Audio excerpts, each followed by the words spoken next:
भगत सिंह, अंबेडकर और पंजाब के मुख्यमंत्री चरणजीत सिंह चन्नी। जी हाँ, चौंकिए नहीं। भगत सिंह, अंबेडकर और पंजाब के मुख्यमंत्री चरणजीत सिंह चन्नी। आज एपिसोड में यही जिक्र करने वाला हूं। आभासी दुनिया के मेरे दोस्तों, रतनलाल बोल रहा हूं। काम की बात लाल की क्लास में आपका स्वागत है और पेश है अंबेडकर नामा। चलिए शुरू करता हूं कि अभी सुनने में आया है, सोशल मीडिया पे हमने पढ़ा है कि पंजाब के मुख्यमंत्री 53 लाख परिवारों का 1200 करोड़ 53 लाख गरीब परिवारों का 1200 करोड़ बिजली बिल सरकार भरेगी। ग्रुप डी के कॉन्ट्रैक्चुअल सर्विस की बात आई तो कहा कि जब ग्रुप डी का हो सकता है तो ए भी कर दो, मतलब कि डी का भी परमानेंट करेंगे। बड़ी बात है। उन्होंने अपने भाषण में, पंजाब में एक कार्यक्रम था, भाषण में भगत सिंह को कोट किया है और नौजवानों से आह्वान किया है। पहले सुनिए कि भगत सिंह के बारे में चरणजीत सिंह चन्नी ने खत्म होएगी। नौजवानी ਦੇ ਵਿੱਚ क्रांति ਹੁੰਦੀ ਹੈ, ਉਹ ਭਗਤ ਸਿੰਘ ਦੀ ਫੋਟੋ ਨੂੰ ਦੇਖਦਾ ਹੈ। ਮੈਂ ਹੁਣ ਭਗਤ ਸਿੰਘ ਜੀ ਦੇ ਜਾ ਕੇ ਪੈਰੀ ਹੱਥ ਲਗਾ ਕੇ ਆਇਆ, ਮੱਥਾ ਟੇਕ ਕੇ ਆਇਆ ਝੁਕ ਕੇ।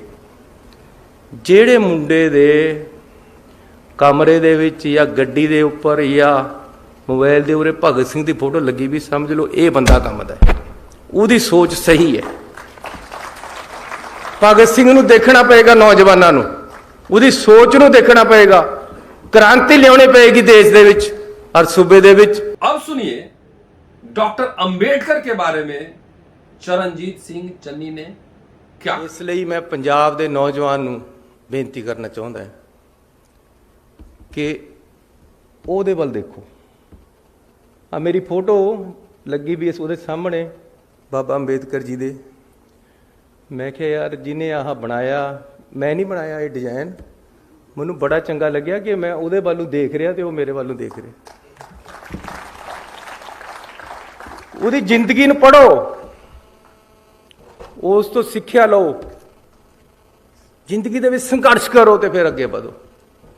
अज असीं 150 करोड़ रुपया लगा के अंबेडकर साहब का म्यूजियम इत्थे तैयार कर रहे ताकि मेरे पंजाब दे, देश दे, दुनिया के लोग आके देखण ਤੇ ਉਸ ਤੋਂ ਸਿੱਖਣ ਕਿ ਕਿਸ ਤਰ੍ਹਾਂ ਅੱਗੇ ਵਧਣਾ ਹੁੰਦਾ ਤੇ ਕਿਆ ਕਿਆ ਉਹਨਾਂ ਦੇ ਗੁਣ ਸੀ, ਉਹਨਾਂ ਨੂੰ ਗ੍ਰਹਿਣ ਕਰਨ। ਕਿਸ ਤਰ੍ਹਾਂ ਉਹਨਾਂ ਨੇ ਕਨਸਟੀਟਿਊਸ਼ਨ ਲਿਖਿਆ, ਕਿਸ ਤਰ੍ਹਾਂ ਕਨਸਟੀਟਿਊਸ਼ਨ ਦੀ ਕਿਆ ਭਾਵਨਾ ਹੈ, ਕਿਸ ਤਰ੍ਹਾਂ ਏਕਤਾ ਅਤੇ ਅਖੰਡਤਾ ਦੇਸ਼ ਦੀ ਨੂੰ ਕਾਇਮ ਰੱਖਣਾ ਹੈ, ਕਿਸ ਤਰ੍ਹਾਂ ਅਸੀਂ ਆਪਣੇ ਦੇਸ਼ ਨੂੰ ਮੂਹਰੇ ਰੱਖ ਕੇ ਦੇਸ਼ ਦੇ ਝੰਡੇ ਨੂੰ ਬੁਲੰਦ ਕਰਨਾ ਹੈ। ਉਹ ਅਸੀਂ ਇਸ ਮਿਊਜ਼ੀਅਮ ਵਿੱਚੋਂ ਆ ਕੇ ਦੇਖਾਂਗੇ ਤੇ ਸਿੱਖਾਂਗੇ ਤੇ ਅੱਗੇ ਵਧਾਂਗੇ। ਇਹ ਮੇਰੀ ਇੰਨੀ ਲੜਾਈ ਹੋਈ। ਹੁਣ ਇੱਕ ਮੰਤਰੀ ਦੀ ਜਿੰਨੀ ਕੈਬਨਿਟ ਚੱਲਦੀ ਉਨੀ ਕੁ ਚੱਲੇਗੀ ਨਾ। ਕਹਿੰਦੇ ਜੀ ਕਲਾਸ ਡੀ ਦੀਆਂ ਨੌਕਰੀਆਂ ਆਊਟਸੋਰਸ ਕਰਨੀਆਂ। ਮੈਂ ਕਿਹਾ ਵੀ ਕਲਾਸ ਡੀ ਦੀਆਂ ਹੀ ਕਾਹਤੇ ਕਰਨੀਆਂ, ਫਿਰ ਕਲਾਸ ਏ ਦੀਆਂ ਵੀ ਕਰ ਦਿਓ। ਕਲਾਸ ਡੀ ਦੇ ਵਿੱਚ ਹੁਣ ਗਰੀਬ ਹੀ ਭਰਤੀ ਹੁੰਦਾ, ਚਪੜਾਸੀ, ਹੋਰ ਤਾਂ ਕਿਸੇ ਨੇ ਲੱਗਣਾ ਨਹੀਂ।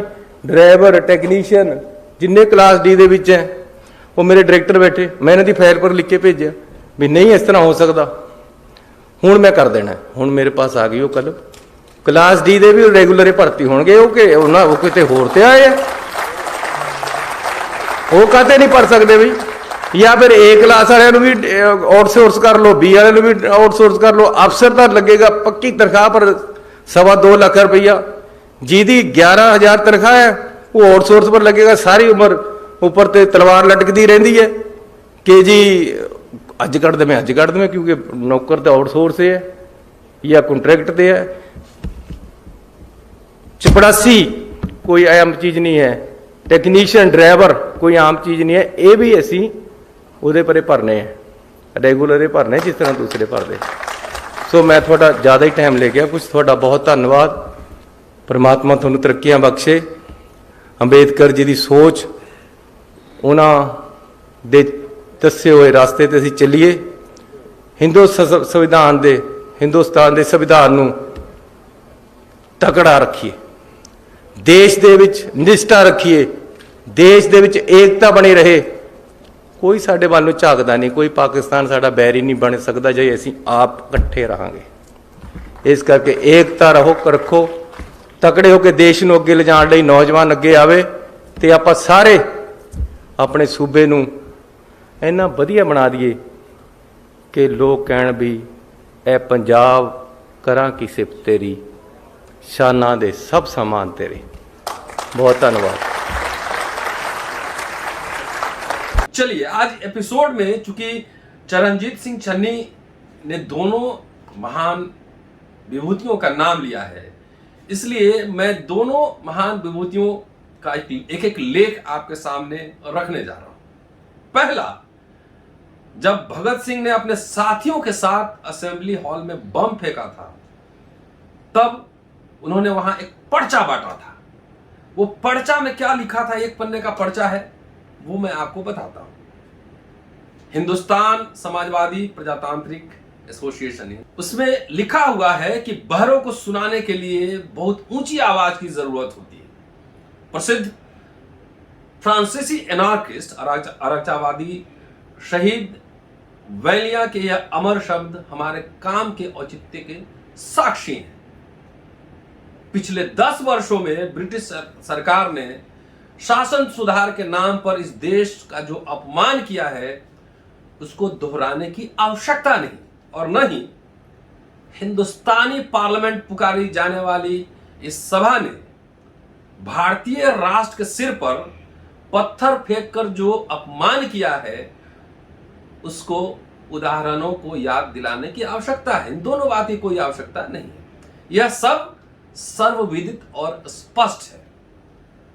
आज फिर जब लोग साइमन कमीशन के से कुछ सुधारों की टुकड़ी की आशा में आंख फैलाए हैं और इन टुकड़ों के लोभ में आपस में झगड़ रहे हैं, विदेशी सरकार पब्लिक सेफ्टी बिल और ट्रेड डिस्प्यूट बिल के रूप में अपने दमन को और भी कड़ा कर लेने का प्रयत्न कर रही है। इसके साथ ही आने वाले अधिवेशन में प्रेस सेडिशन एक्ट जनता पर कसने की धमकी दी जा रही है। सार्वजनिक काम करने वाले मजदूर नेताओं की अंधाधुंध गिरफ्तारियां यह स्पष्ट कर देती हैं कि सरकार किस तरह से किस रवैये पर चल रही है। राष्ट्रीय दमन और अपमान की इस उत्तेजनापूर्ण परिस्थिति में अपने उत्तरदायित्व की गंभीरता को महसूस कर हिंदुस्तान समाजवादी प्रजातांत्रिक सेना ने अपनी सेना को यह कदम उठाने की आज्ञा दी है, यानी बम फेंकने की आज्ञा दी है। इसी कार्य का प्रयोजन है कि कानून का यह अपमानजनक प्रहसन समाप्त कर दिया जाए। विदेशी शोषक नौकरशाही जो चाहे करे, परंतु वैधानिकता की नकाब को फाड़ देना आवश्यक है। जनता के प्रतिनिधियों से हमारा आग्रह है कि इस पार्लियामेंट के पाखंड को छोड़कर अपने अपने चुनाव क्षेत्र में जाएं, अपने अपने क्षेत्र लौट जाएं और जनता को विदेशी दमन और शोषण के विरुद्ध क्रांति के लिए तैयार करें। हम विदेशी सरकार को यह बतला देना चाहते हैं कि सार्वजनिक सुरक्षा और औद्योगिक विवाद, ट्रेड डिस्प्यूट बिल और पब्लिक सेफ्टी बिल के दमनकारी कानूनों और लाला लाजपत राय की हत्या के विरोध में देश की जनता की ओर से यह कदम उठा रहे हैं। हम मनुष्य के अंतिम में कंक्लूड करते हैं इस पर्चे में, हम मनुष्य के जीवन को पवित्र समझते हैं। हम ऐसे उज्जवल भविष्य में विश्वास रखते हैं जिसमें प्रत्येक व्यक्ति को पूर्ण शांति और स्वतंत्रता का अधिकार मिल सके, अवसर मिल सके। हम इंसान का खून बहाने की अपनी व्यवस्था पर दुखी हैं, परंतु क्रांति द्वारा सबको समान स्वतंत्रता दिलाने के और मनुष्य द्वारा मनुष्य के शोषण को समाप्त कर देने के लिए क्रांति में कुछ रक्तपात अनिवार्य है। इनकलाब जिंदाबाद, हस्ताक्षर बलराज, कमांडर इन चीफ। तो ये था ब्रिटिश पार्लियामेंट जो कि भारत में अभी थी, जो संसद, उसमें जो पर्चा बांटा गया था, ये भगत सिंह का पर्चा था। नौजवानों से क्या आह्वान करते हैं। अब चलिए आइए बताते हैं कि डॉक्टर अंबेडकर ने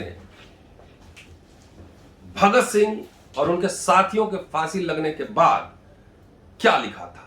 23 मार्च को फांसी लगी थी, 23 मार्च 1931 को। 13 अप्रैल 1931 को जनता में डॉक्टर अंबेडकर ने एक संपादकीय लेख लिखा था। वो लेख आपको जानना जरूरी है।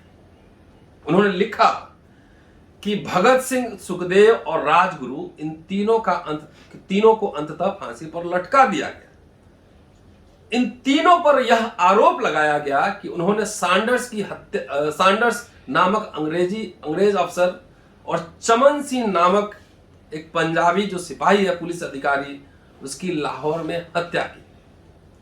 इसके अलावा बनारस में किसी पुलिस अधिकारी की हत्या का आरोप, असेंबली में बम फेंकने का आरोप और मौलमिया नामक गांव में एक मकान पर डकैती डालकर वहां लूटपाट करने और मकान मालिक की हत्या का आरोप जैसे 3-4 आरोप उन पर लगाए गए। इनमें से असेंबली में बम फेंकने का आरोप भगत सिंह ने खुद कबूल किया था। वो खुद कबूल किया था और इसके लिए उन्हें और बटुकेश्वर दत्त नामक उनके एक सहयोगी दोस्त को उम्र कैद के तौर पर काला पानी की सजा दी गई। सैंडर्स की हत्या भगत सिंह जैसे क्रांतिकारियों ने की, ऐसी स्वीकारोक्ति जयगोपाल नामक भगत सिंह के दूसरे सहयोगी ने की थी, दूसरे सहयोगी ने भी की थी। और उसी बुनियाद पर सरकार ने भगत सिंह के खिलाफ मुकदमा कायम किया था। इस मुकदमे की कार्रवाई में तीनों ने भाग नहीं लिया। डॉक्टर अंबेडकर लिखते हैं कि इस मुकदमे की कार्रवाई में तीनों ने भाग नहीं लिया। हाई कोर्ट के 3 न्यायाधीशों के स्पेशल ट्रिब्यूनल का गठन करके उनके सामने यह मुकदमा चला और उन तीनों ने इन्हें दोषी घोषित किया था और उन्हें फांसी की सजा सुनाई थी। इस सजा पर अमल न हो और फांसी के बजाय उन्हें अधिक से अधिक काला पानी की सजा सुनाई जाए, ऐसी गुजारिश भगत सिंह के पिताजी ने राजा और वायसराय के यहां दरख्वास्त की थी। वो जो चिट्ठी लिखा था उन्होंने, उनके पिताजी ने, उसके जवाब में अपने पिताजी को भगत सिंह साहब ने एक चिट्ठी लिखा था। उस चिट्ठी पे भी एक दिन चर्चा करूंगा कि उन्होंने क्या जवाब लिखा था अपने पिताजी को। चलिए आगे लिखते हैं। अनेक बड़े नेताओं ने और तमाम अन्य लोगों ने भगत सिंह को सजा न दी जाए, इसे लेकर सरकार से अपील भी की। गांधी जी और लॉर्ड इरविन के बीच चली आपसी चर्चाओं में भी भगत सिंह की फांसी का सवाल अवश्य उठा होगा और लॉर्ड इरविन इस संदर्भ में पूरी कोशिश करेंगे और अपने अधिकारों के दायरे में इन तीनों की जान बचाएंगे, ऐसी उम्मीद गांधी जी के भाषण से पैदा हुई थी। मगर यह सभी उम्मीदें, अनुमान और गुजारिशें गलत साबित हुई और बीते 23 मार्च को शाम 7 बजे इन तीनों को लाहौर सेंट्रल जेल में फांसी दे दी गई। हमारी जान बख्श दें, ऐसी दया की अपील इन तीनों में से किसी ने नहीं की थी। फांसी की सूली पर चढ़ाने के बजाय हमें गोलियों से उड़ा दिया जाए, ऐसी इच्छा भगत सिंह ने प्रकट की थी। ऐसी खबरें अवश्य आई हैं, मगर उनकी इस आखिरी इच्छा का भी सम्मान नहीं किया गया। न्यायाधीश के आदेश पर हूबहू अमल किया गया। अंतिम सांस तक फांसी पर लटका दे, यही निर्णय जज ने सुनाया था। अगर गोलियों से उड़ा दिया जाता तो इस निर्णय पर शाब्दिक अमल नहीं माना जाता। न्याय देवता के निर्णय पर बिल्कुल हूबहू अमल किया गया और उसी के कथनानुसार ही इन तीनों को शिकार बनाया गया। डॉक्टर अंबेडकर लिख रहे हैं। अब चलिए, जो तीनों को जो फांसी दी गई थी उसके पीछे क्या पॉलिटिक्स थी, इस लेख में डॉक्टर अंबेडकर उस पॉलिटिक्स की चर्चा कर रहे हैं।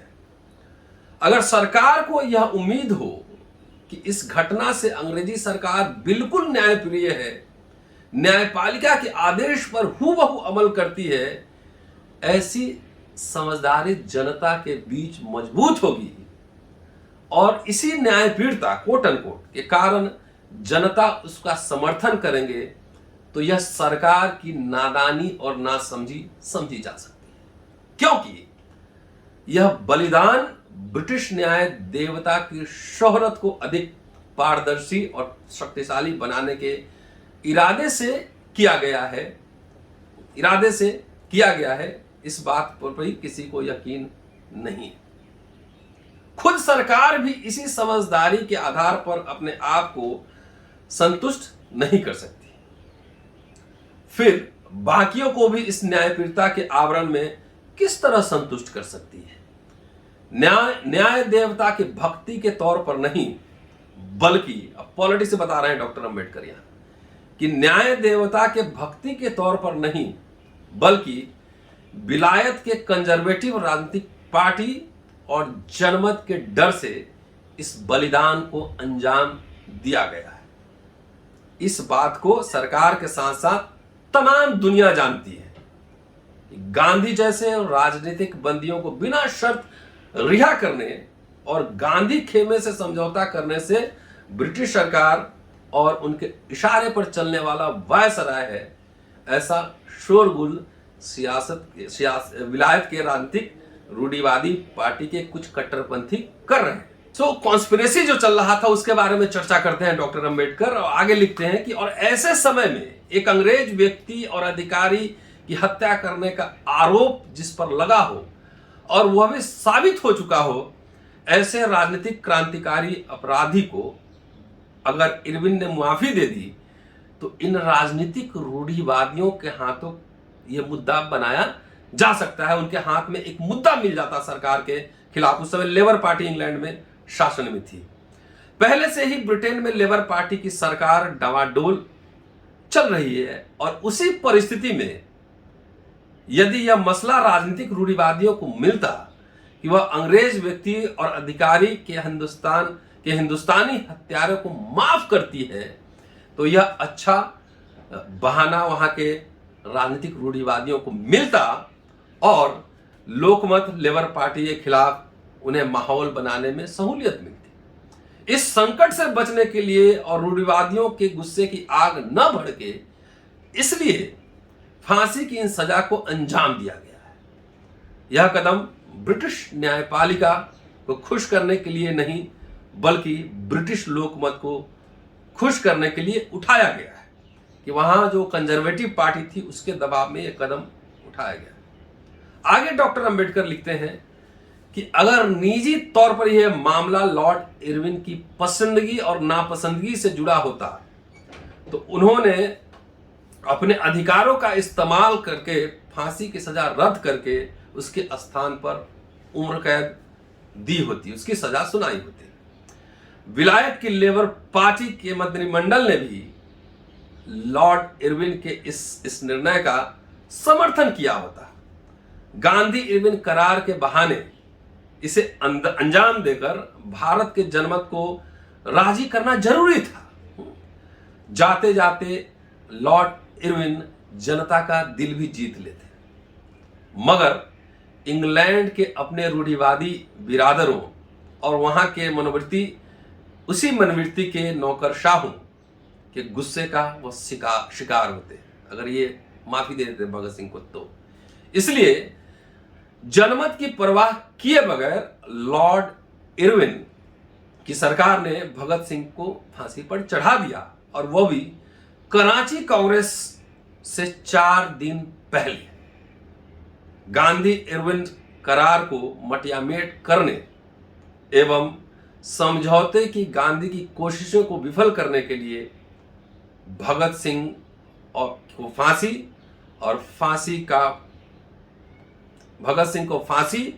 और फांसी के लिए मुकर्रर समय, यह दोनों काफी था।